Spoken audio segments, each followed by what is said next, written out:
ఇక వివరాల్లోకి వెళ్తే సాధారణ ఎన్నికలు 2024 నిర్వహణలో భాగంగా ఈవీఎంల తొలి ర్యాండమైజేషన్ ప్రక్రియను శుక్రవారం కాకినాడ కలెక్టరేట్ ఎన్ఐసి సెంటర్లో జిల్లా ఎన్నికల అధికారి జె నివాస్ జిల్లాలోని గుర్తింపు పొందిన రాజకీయ పార్టీల ప్రతినిధుల సమక్షంలో నిర్వహించారు. సాధారణ ఎన్నికలు 2024 నిర్వహణలో భాగంగా ఈవీఎంల తొలి ర్యాండమైజేషన్ ప్రక్రియను శుక్రవారం కలెక్టరేట్ ఎన్ఐసి సెంటర్లో జిల్లా ఎన్నికల అధికారి కలెక్టర్ జె నివాస్ జిల్లాలోని గుర్తింపు పొందిన రాజకీయ పార్టీల ప్రతినిధుల సమక్షంలో నిర్వహించారు.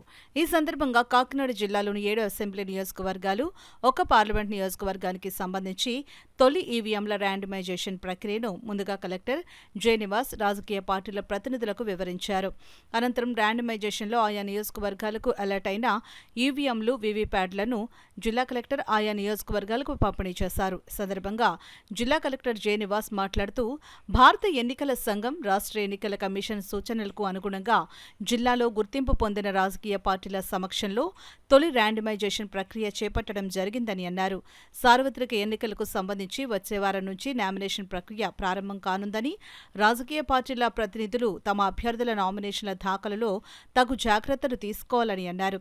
ఇందుకు ఎన్నికల కమిషన్ మార్గదర్శకాలపై తగు అవగాహన పెంపొందించుకోవాలని అన్నారు. ప్రధానంగా ప్రపోజల్స్, అఫిడవిట్లు, క్రిమినల్ కేసులు, వ్యయ అకౌంట్ వంటి ఇతర విషయాలు క్షుణ్ణంగా పరిశీలించి తర్వాతే నామినేషన్ దాఖలు చేసుకోవాలని కలెక్టర్ సూచించారు.